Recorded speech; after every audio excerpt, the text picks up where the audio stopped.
ছাত্র জনতাকে খেপিয়ে তুলে কেউ যে ক্ষমতার মসনদে টিকতে পারেন না তা ইতিহাসে বহুবার প্রমাণিত, যার সর্বশেষ উদাহরণ বাংলাদেশ।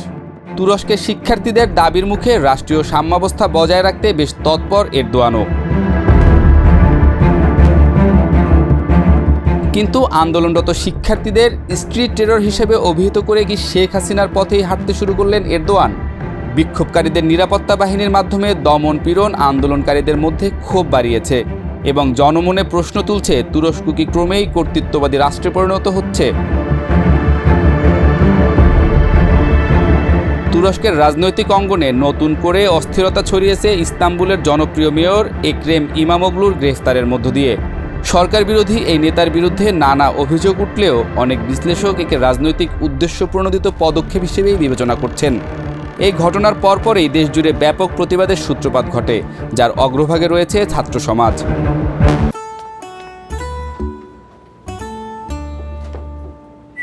এই ঈদে জুয়েলারি ক্লোদিংয়ে বিকাশ পেমেন্টে ডিসকাউন্ট।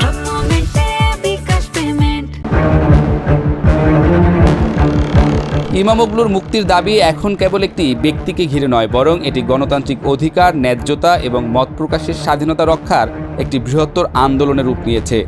তুরস্কের তরুণ প্রজন্ম, বিশেষ করে বিশ্ববিদ্যালয় পড়ুয়া ছাত্ররা রাস্তায় নেমে সরকারের ক্ষমতার অপব্যবহারের বিরুদ্ধে সোচ্চার হয়েছে। বিক্ষোভ যতই বাড়ছে ততই এরদোয়ান প্রশাসনের প্রতিক্রিয়াও কঠোর হয়ে উঠছে। অনেক স্থানে নিরাপত্তা বাহিনী টিয়ার গ্যাস, গ্রেফতার, এমনকি রাবার বুলেট ব্যবহার করেছে। তা সত্ত্বেও আন্দোলন থামছে না, বরং এটি শহর ছাড়িয়ে ছড়িয়ে পড়ছে গ্রাম ও প্রত্যন্ত অঞ্চলেও। আন্তর্জাতিক মহলেও তুরস্কের এই পরিস্থিতি নিয়ে উদ্বেগ বাড়ছে। ইউরোপীয় ইউনিয়ন, যুক্তরাষ্ট্রসহ বিভিন্ন মানবাধিকার সংস্থা এরদোয়ান সরকারের বিরুদ্ধে মতপ্রকাশের স্বাধীনতা রুদ্ধ করার অভিযোগ এনেছে।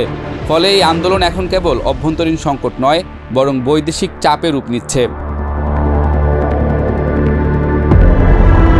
তবে প্রশ্ন থেকেই যাচ্ছে, শেখ হাসিনার মতো কড়া প্রতিক্রিয়ায় প্রতিবাদ থামানো কি সম্ভব হবে এরদোয়ানের পক্ষে, নাকি সময়ের ব্যবধানে এই কঠোরতা আরও বড় প্রতিরোধের জন্ম দেবে? ইতিহাস কখনোই একপাক্ষিকভাবে ক্ষমতাকে ছাড় দেয়নি।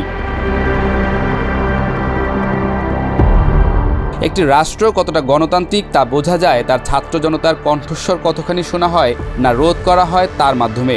তুরস্ক এখন সেই পরীক্ষার মুখে।